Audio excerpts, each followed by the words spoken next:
Hey everyone, welcome back to my channel. I'm Heather, and today we're going to be doing the third installment of Reader Roulette.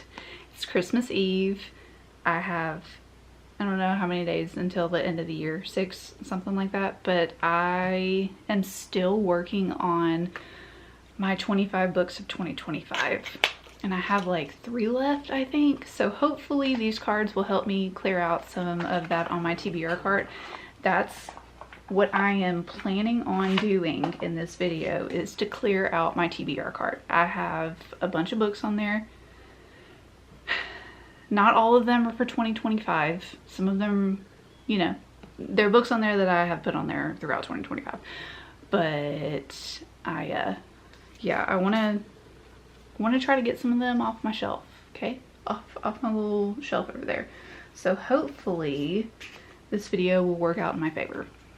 But we're going to pick the first card, and it is to Enemies to Lover book. Ooh, I think I have one over there that would work. Yeah, I do. It would be the perfect book for this. Okay, and then what's the next one? The Mystery to Read. Ooh, I have one of those too. Okay, this is working out already really good.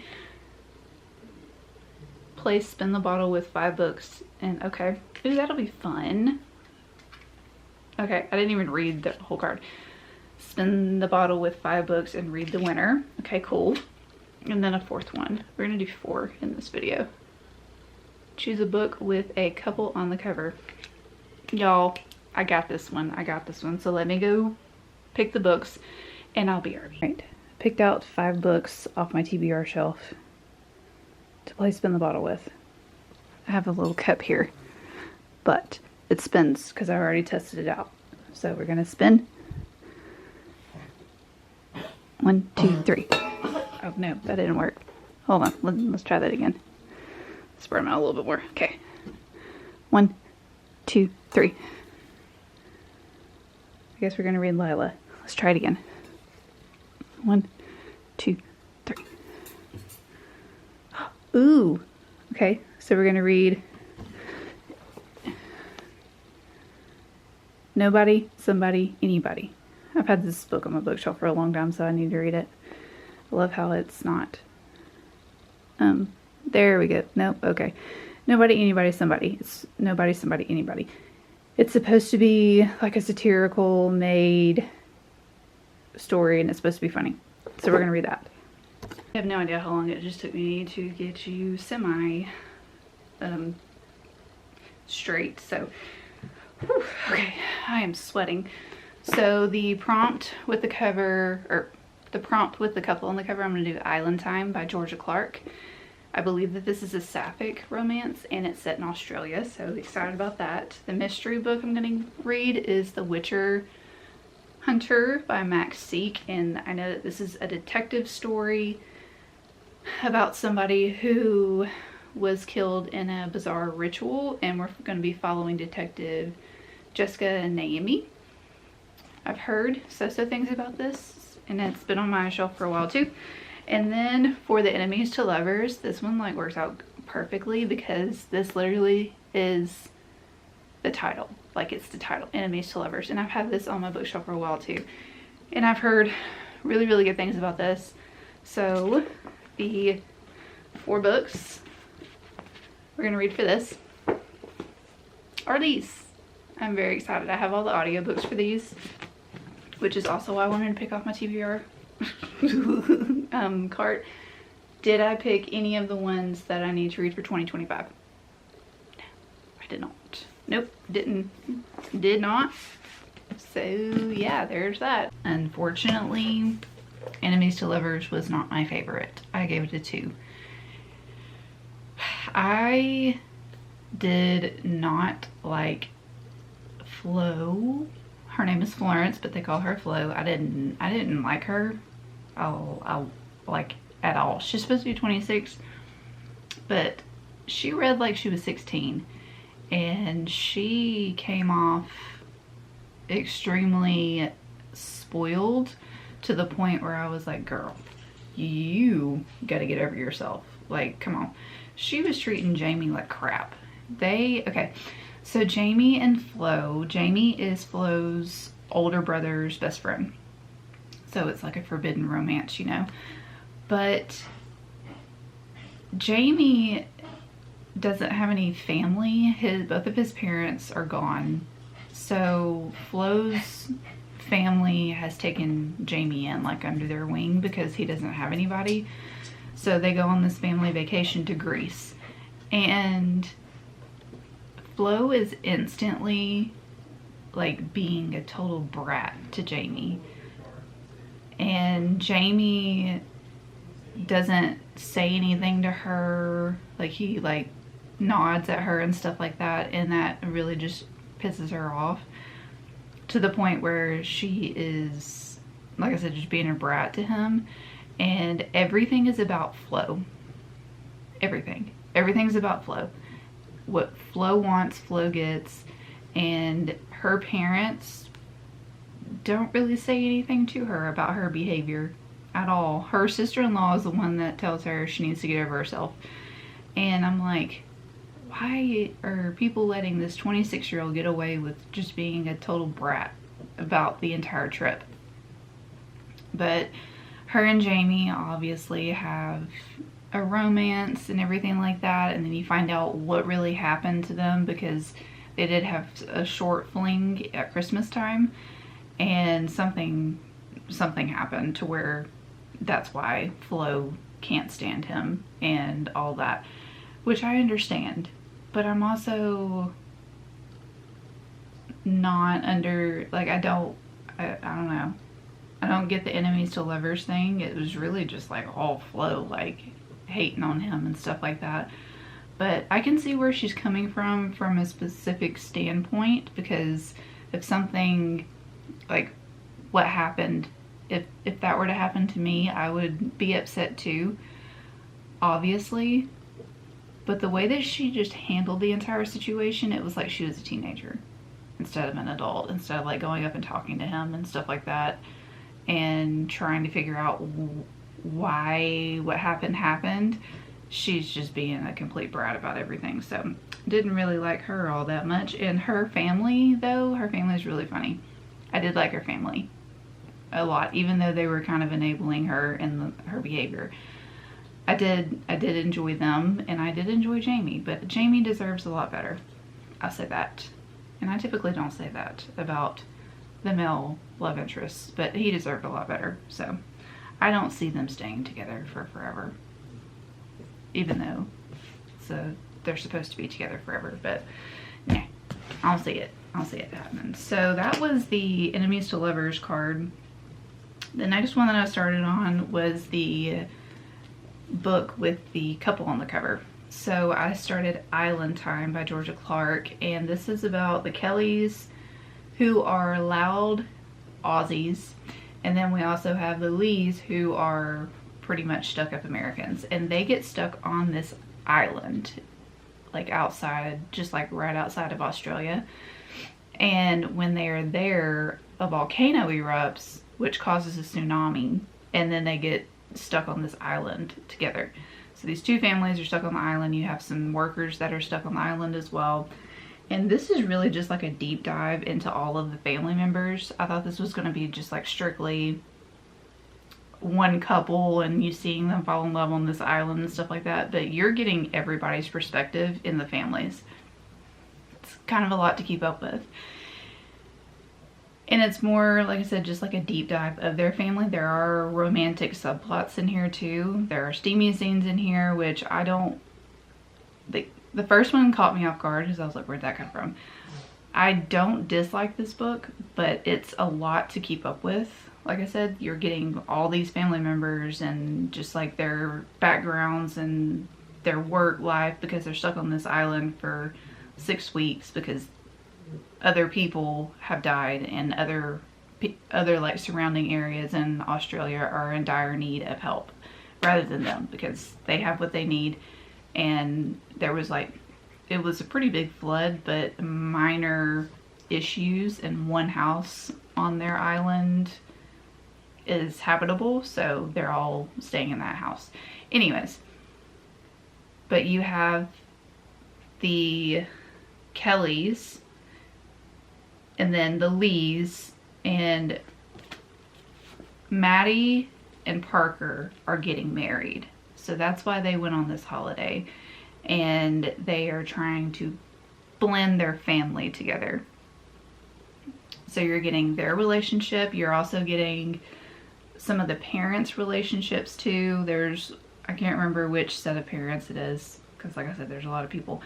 But one set of parents are getting a divorce. The other set of parents, they are still madly in love, but they're kind of going through a midlife crisis together. And then you have Amelia, who is Maddie's sister. And then you also have Liz, who is the worker, like the coordinator for this island. She's there too. Amelia and Liz are getting together now. And then you have Parker and Maddie, who are getting married. Or they're married. Yes, they're married, and they are like, there's kid talk in there too. And then there's also this other dude on the island. He is an indigenous person that lives on this island, like lives on like one of the surrounding islands, but he can come to this island.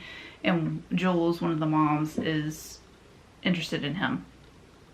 And the two dads in this story, I don't know, I feel a vibe there. Like, I feel a vibe of them liking each other more than friends, which is fine, except one of them is, like, both of them are married. But anyways, so that's the whole dynamic, okay? It's a lot of people. And in every chapter, you're getting a different perspective. And then the audiobook itself has different narrators for every single person, and there's literally 7. So that's how many people we're following in here. And sometimes it's kind of confusing to kind of like pick up where you are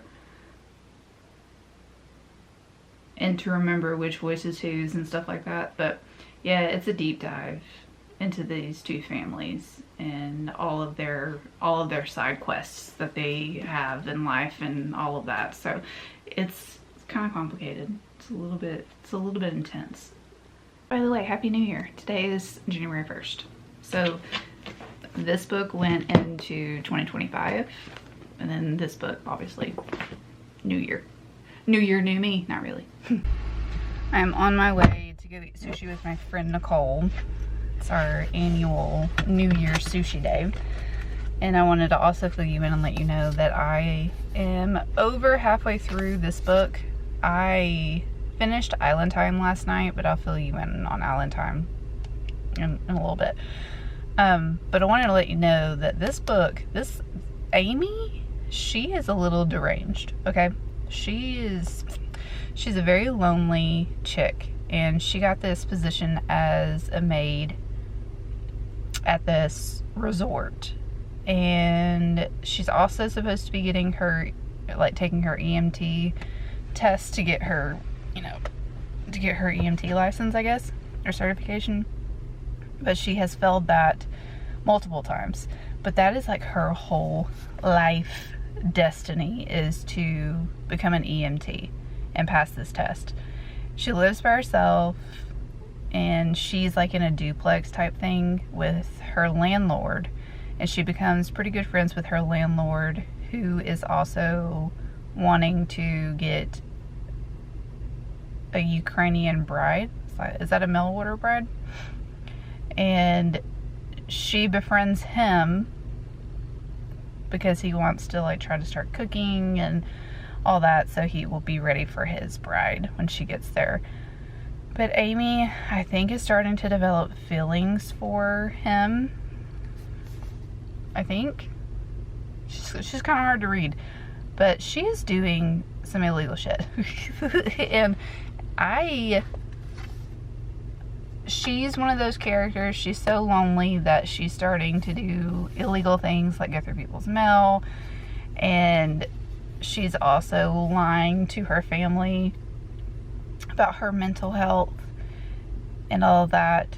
And the things that she's doing and the reasoning behind why she's doing it, it's kind of funny in a way, because you're like, girl, don't do that, but she's doing it. Okay, she's gonna stop at nothing to get her EMT certification, and I'm thinking that she's gonna stop at nothing to get the man too.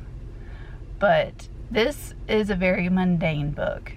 It's very dry. It's not very exciting, and I am not disliking it at any, like, I'm not disliking it. It's just very weird. Because she is, like I said, she's got some mental things going on, and she's doing some deranged stuff. But sometimes I just like a book about a deranged character like that, you know? But she is, yeah. She really wants to get her EMT certification. I tell you that, though. That's her top tier goal, is to do that and get that man while she's at it. So we'll see. We'll see how this story wraps up. But yeah, it's just yeah. So Island Time.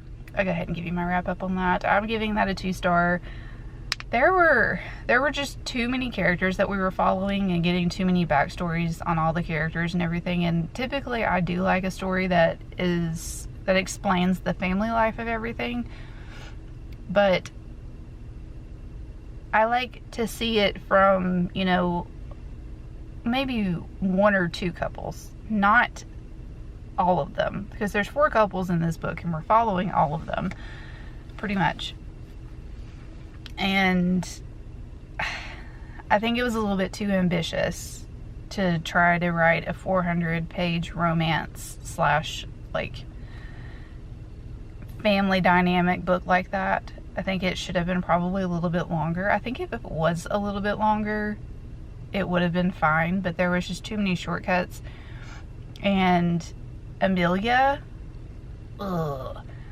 She was like one of our main people that we were following. Amelia is Maddie's sister, and Amelia just got dumped by her boyfriend, pretty much. So she meets Liz on the island, and she is like fast. She moves fast into wanting to like marry Liz. Liz is her soulmate. Liz is all this. And y'all, I was like, Liz, run for the hills, please. Please do not get with her, because Liz is pretty cool. But Amelia, she got some things going on, and I was just like, yeah, no. And then we have the 2 dads, and they start bonding over like bird watching and stuff, because one of the dads, that's his job. I don't remember what his job is. What is the bird thing? When you like study birds and stuff, he's that person. But they start bonding over birds, and I'm pretty sure that they start to develop feelings for each other as well.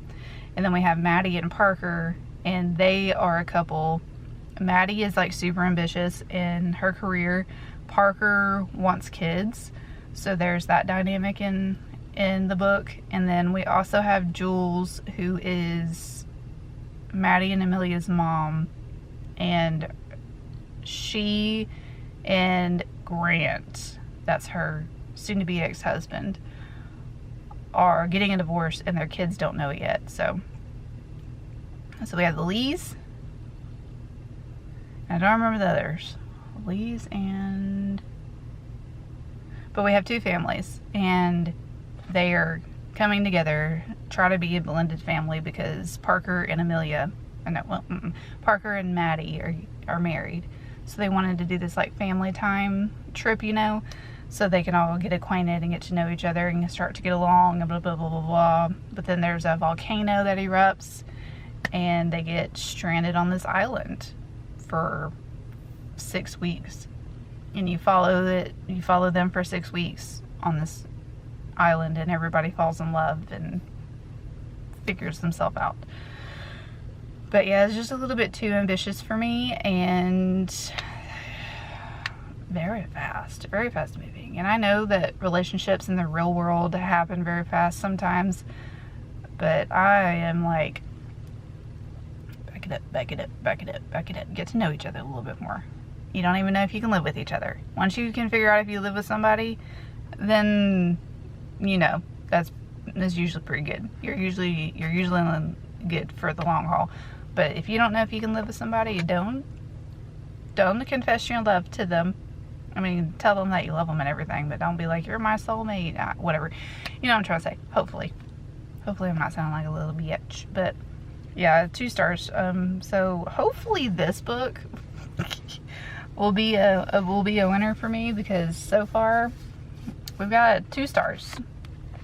2 stars in this video. But we do have a mystery, so hopefully the mystery will be top tier too. Anyways, okay, I gotta go eat sushi with my friend.